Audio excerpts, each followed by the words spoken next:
Kalau untuk action gitar nilon ya, nilon itu biasanya kita berpatokan di senar nomor 6 dan nomor 1 di fret 12.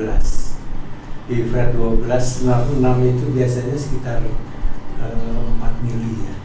Kalau di senar 1 di E itu sekitar 2,6 sampai 2,8. Steel string lebih rendah. Untuk steel string, kalau yang di senar 1 fret 12 itu biasanya sekitar 2,2. Kalau di senar 6 di fret 12 itu sekitar maksimum 3 mili.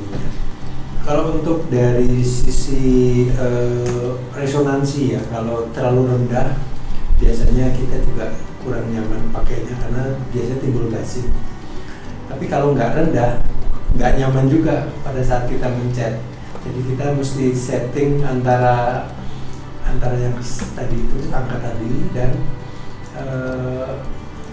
berpengaruh juga banyak terhadap resonansinya. Jadi kalau terlalu tinggi nggak nyaman, kalau terlalu rendah juga suaranya kurang lepas. Biasanya kalau dari action terlalu rendah itu bisa bassing. Kedua dari fret yang tidak rata. Jadi fret itu juga sangat berpengaruh karena jarak antara senar terhadap fret itu sebenarnya sangat tipis sekali. Dan begitu nggak rata, biasanya langsung terasa sekali. Ya. Biasanya yang pertama kita mesti set neck itu supaya lurus dulu, rata betul-betul necknya lurus. Kemudian kita cek satu-satu per 3 fret kerataannya. Nah, dengan kerataan 3 fret itu nanti kita bisa tahu bahwa ada bagian yang tidak rata itu dikikis dengan kikir halus, kemudian baru dihaluskan lagi dengan amplas yang nomor 2000 dan biasanya kita pakai steel wool untuk menghaluskan lagi, kemudian baru dipoles. Rata-rata kalau neck backup itu satu dari kelembaban kelembaban ruangan di mana gitar itu disimpan.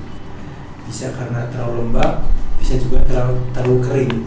Jadi si kayu itu pada saat kering sekali dia melepaskan air semuanya, atau pada saat lembab dia menyerap terlalu banyak air. Jadi neck itu berubah karena dua hal itu. Ya, salah satunya juga itu. Tambahan lagi memang tension juga berpengaruh karena tegangan senar yang terjadi di gitar steel string itu cukup besar ya.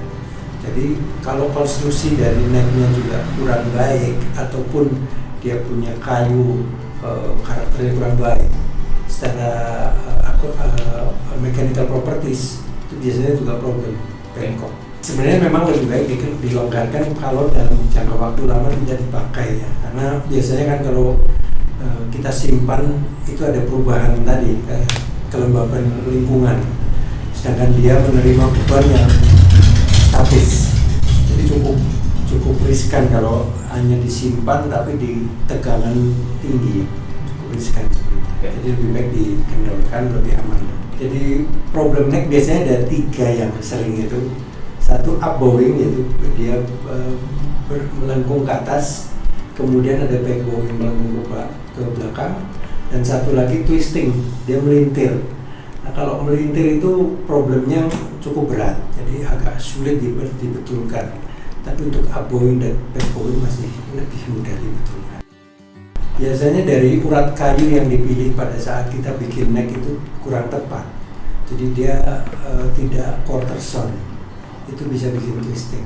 Jadi yang kita pakai sebenarnya grain yang lurus, tapi kita potong quarter sound, itu udah paling tepat untuk neck. Dengan kondisi yang berbeda, kalau misalkan tadi seratnya berbunga-bunga, itu ada kemungkinan untuk twisting lebih besar. Jadi lebih cocok yang seratnya lurus dan dipotong dengan quarter sound. Kalau untuk gitar ini kan sebenarnya kita mesti cari kayu yang punya karakter, disebutnya tombut, kayu yang mampu bergetar. Jadi ada dua hal penting yang dipilih untuk neck. Satu, dari acoustic properties dia mesti bagus.